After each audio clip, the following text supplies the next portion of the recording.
Hello everyone, সবাই কেমন আছেন? আশা করি সবাই অনেক বেশি ভালো আছেন। আজকে আমরা আমাদের প্র্যাকটিক্যাল ক্লাসে বহুল প্রচলিত আমাদের বিভিন্ন এগ্রিকালচারাল ফিল্ডে যে মেশিনগুলো ব্যবহার করা হয় তাদের মধ্যে অন্যতম একটি মেশিন হচ্ছে আমাদের পাওয়ার টিলার। তো এই পাওয়ার টিলারটাকে আমরা বিভিন্নভাবে আমাদের ফিল্ড প্রস্তুত করার জন্য আমরা সেটা ব্যবহার করি। তো আজকের ক্লাসে আমরা সেই পাওয়ার টিলারের ওয়াটার কুলিং সিস্টেম এবং ফুয়েল সিস্টেম সম্পর্কে দেখব, যে সেখানকার যে ওয়াটার কুলিং কীভাবে কাজ করে এবং ফুয়েল সিস্টেম কীভাবে কাজ করে। আমরা প্র্যাকটিক্যালের মাধ্যমে সবগুলো দেখব। তো আমাদের প্র্যাকটিক্যাল অলরেডি শুরু হয়েছে, আমরা এখন প্র্যাকটিক্যালের দিকে যাব। আমাদের আজকের যে কুলিং সিস্টেমটা হয়েছে মানে পাওয়ার টিলারে, সেটা যদি একটু বলতেন আমাদেরকে। আচ্ছা, পাওয়ার টিলারের কুলিং সিস্টেমটা হচ্ছে ওয়াটার কুলিংয়ের থার্মোসাইফন সিস্টেম। তো এইটা হচ্ছে রেডিয়েটার।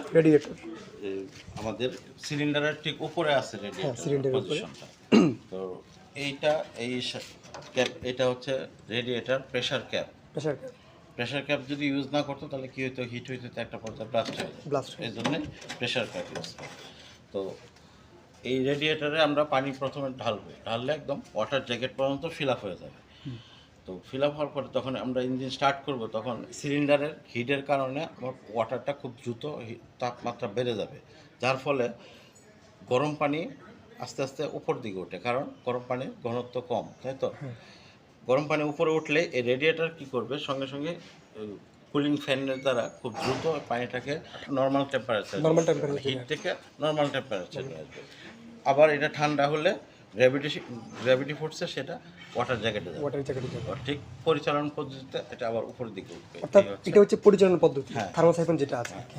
আর ফুয়েল সিস্টেম যেটা, সেটা কিভাবে? ফুয়েল ট্যাঙ্ক হচ্ছে এটা, তাই না? এটা হচ্ছে ফুয়েল ট্যাঙ্ক। আর এটা হচ্ছে ফুয়েল প্রেসার ক্যাপ। আর এটা ফুয়েল স্ট্রেনার। আমরা প্রথমে কি স্টার্ট করার পরে অবশ্যই আমার ফুয়েল দিতে হবে। দেওয়ার পর ফুয়েলটা আমার দেখো কোন দিক দিয়ে যায়। এইটা একটা ছোট্ট এখানে একটা ফিল্টার আছে, এটার নাম হচ্ছে প্রাইমারি ফিল্টার। আর এই লাইনটার নাম হচ্ছে লো প্রেশার লাইন, এটা আসছে সেকেন্ডারি ফিল্টার থেকে আবার লো প্রেশার লাইন দিয়ে আসলো হাই প্রেশার ফুয়েল পাম্পে। এইখান থেকে এইটুকু হচ্ছে হাই প্রেশার ফুয়েল পাম্প।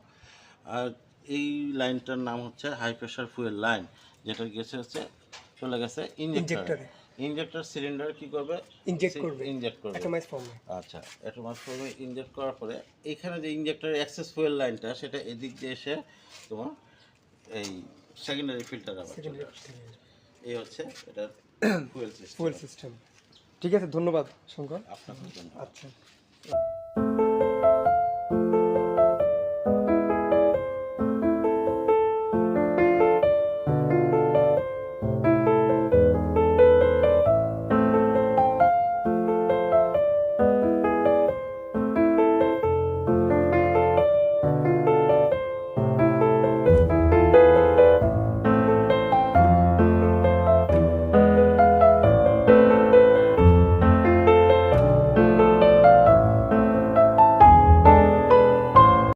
আমাদের আজকের প্র্যাকটিক্যাল ক্লাস এখানে শেষ। সবাই ভালো থাকবেন।